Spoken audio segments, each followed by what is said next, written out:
Hi, everybody. One of the most consequential responsibilities our Constitution grants a president is appointing a Supreme Court justice. The men and women who sit on the Supreme Court safeguard our rights. They ensure that ours is a system of laws, not of men. And they're given the essential task of applying the principles written into our founding documents to the most challenging questions of today. So this is a duty I take very seriously. It requires me to set aside short-term politics in order to maintain faith with our founders. And on Wednesday, after weeks of consultations with Republicans, Democrats, and leaders across the country, I selected a nominee whose unmatched experience and integrity have earned him the respect and admiration of both parties, Chief Judge Merrick Garland. Judge Garland grew up in my hometown of Chicago with parents who taught him to work hard and deal fairly.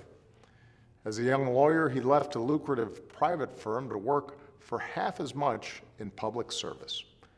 Eventually, he oversaw the federal response to the Oklahoma City bombing, working side by side with first responders, victims, and their families to bring justice for an unspeakable crime. And everywhere he went during that investigation, he carried with him in his briefcase the program from the memorial service with each of the victims' names inside.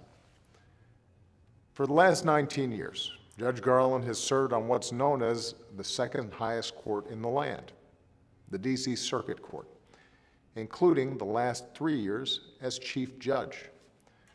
On the bench, he's shown a dedication to protecting our basic rights, a conviction that powerful voices must not be allowed to drown out those of everyday Americans, an understanding that justice isn't simply abstract legal theory, it affects people's daily lives, and a spirit of decency, modesty, and even-handedness in his work.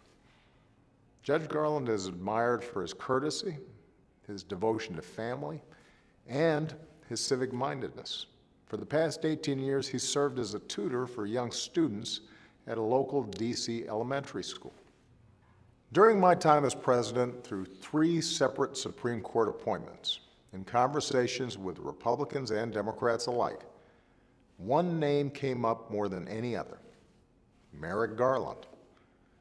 I understand that we're in the middle of an especially noisy and volatile political season, but at a time when our politics are so polarized, when norms and customs of our political rhetoric seem to be corroding, this is precisely the time we should treat the appointment of a Supreme Court justice with the seriousness it deserves. Because our Supreme Court is supposed to be above politics, not an extension of politics, and it should stay that way. So I ask Republicans in the Senate to give Judge Garland the respect he has earned. Give him a hearing. Give him an up or down vote. To deny it would be an abdication of the Senate's constitutional duty. It would indicate a process for nominating and confirming judges that is beyond repair. It would make it increasingly impossible for any president, Republican or Democrat, to carry out their constitutional function. To go down that path would jeopardize our system of justice, it would hurt our democracy, and it would betray the vision of our founding. I've fulfilled my constitutional duty. Now it's time for senators to do theirs. I hope that they take the time to reflect on the importance of this process to our country.